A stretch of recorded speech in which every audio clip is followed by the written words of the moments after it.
Assalamualaikum Ustaz, Waalaikumsalam warahmatullahi wabarakatuh. Saya mau bertanya bagaimana caranya agar kita bisa terhindar dari zina. Ya, dan apakah kalau saya bertobat dosa zina saya yang lalu bisa diampuni Allah Subhanahu wa taala? Saya senang sekali dengan pertanyaannya. Ya, saya mau bertanya bagaimana caranya agar kita, berarti Anda dan saya kan, kita semua bisa terhindar dari zina. Nah, itu bagus sekali untuk kita semua karena banyak potensi-potensi yang bisa menjerumuskan kepada itu. Ya, baik misalnya dari zina mata, zina telinga, zina mata melihat hal-hal yang nggak pantas untuk dilihat, ya, kebiasaan-kebiasaan yang buruk, kemudian zina telinga mendengar kalimat-kalimat yang kotor yang mengarahkan pada hasrat seksual pada tempat yang tidak benar, ya, dan perbuatan-perbuatan yang juga sekarang banyak sekali perangkat-perangkatnya. Semoga Allah hindarkan kita dari itu. Termasuk juga iklan-iklan, ya.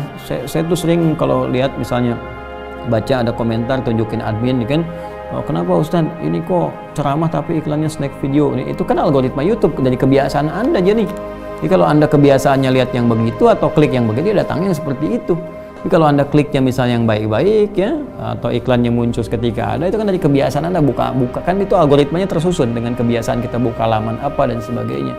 Jadi Anda sendiri sebetulnya yang mengkreasikan itu. Jadi mengkoreksi untuk membuka sesuatu itu yang benar sehingga nggak datang iklan-iklan yang nggak diharapkan, gitu kan. Baik. Lalu apakah kalau ada ini si fulan atau fulan yang bertobat dosa zina yang lalu bisa diampuni? Insya Allah. Bahkan jelas ayatnya. Quran surah ke-39, ya, Az-Zumar ayat 53. Dan ini kan turun ketika ada seorang ingin bertobat dari dosanya. Ya, dan ini dosa besar gitu kan. Bahkan ada ayat menyebutkan dari zina. Ya, apa yang disampaikan Allah di sini? Qul ya ibadiyalladzina asrafu ala anfusihim la taqnatu mir rahmatillah. Ya, innallaha yaghfiru dzunuba jami'a. Ya, wahai hamba-hambaku, masih disebut hamba, dianggap hamba, diaku hamba oleh Allah Subhanahu wa taala.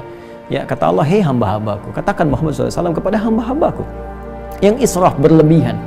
Jadi israf itu udah standar tertinggi dalam dosa. Ya, jadi ada khata, nanti ada afu pasangannya, ada dzambun, ada ghafir pasangannya. Al-Ghafir Quran surah ke-40 misalnya ayat 3, ghafiridz dzambi wa qabilit taubi. Kemudian ada naik lagi dzunubun, ada ghafar pasangannya seperti surat Nuh ayat 10, faqultu astaghfiru rabbakum innahu kana ghaffar. Ada ghafur. Kalau naik lagi dzunubun ma'a zulmi, jadi khata'un, dzambun, dzunubun ma'a zulmi pasangannya ghafur. Kemudian israf pasangannya rahim. Ya, israf pasangannya apa? Rahim. Makanya disatukan di Al-Baqarah ayat 286 kan, Rabbana la tu'akhidna in nasina aw akhtana khata, Rabbana wa la tahmil 'alaina isran kama hamaltahu 'alal ladzina min qablina. Itu dzambun dan dzunubun ma'a zulmi. Rabbana wa la tuhammilna ma la taqata lana bihi, seperti israf. Wa'fu 'anna, al-'afu, waghfir lana, ghafir, ghaffar dan ghafur, warhamna, rahim. Nah, tingkat tertinggi ini dosa-dosa besar, seperti zina kan dosa besar, yang membunuh dosa besar. Maka kata Allah, qul ya ibadiyalladzina asrafu 'ala anfusihim, hai hamba-hambaku yang pernah berbuat israf.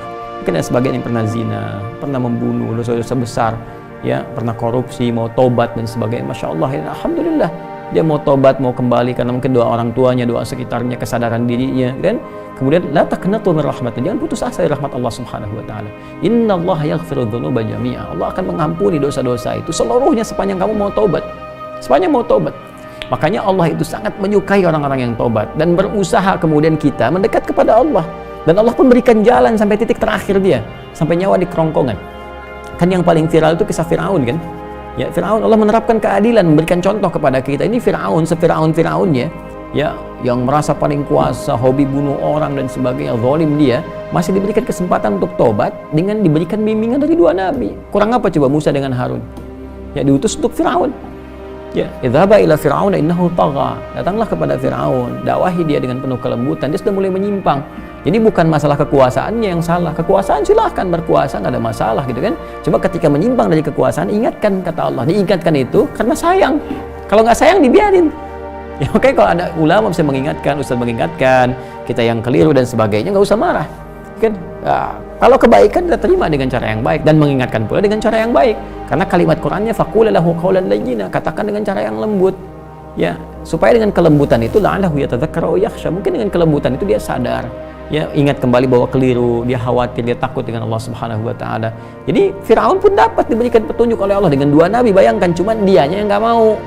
Ya, begitu nyawa ke kerongkongan baru munculkan daya tawar gitu. Itu yang jadi persoalan. Ya, jadi semua punya kesempatan untuk kembali. Makanya saya sering katakan Allah sangat mencintai para pelaku maksiat yang gemar bertobat dibandingkan orang soleh yang tidak pernah merasa salah.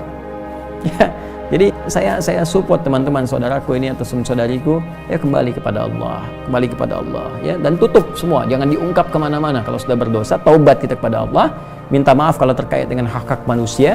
Setelah minta maaf, berbuat lebih baik terus, dan lupakan itu semua, berbuat lebih baik sampai kita merasakan kebaikan itu nikmat dilakukan. Itu halawatul iman namanya. Itu tanda taubat kita diterima oleh Allah Subhanahu wa taala.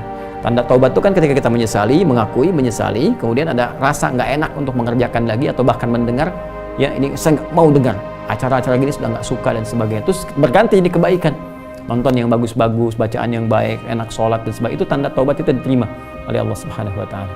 Ya, jadi di sini saya kira semua punya kesempatan yang sama untuk menjadi baik, untuk dimuliakan oleh Allah Subhanahu wa taala, dan tidak sungkan kita mendoakan setiap orang termasuk dari kita sendiri yang untuk selalu berusaha konsisten pada nilai-nilai kebaikan.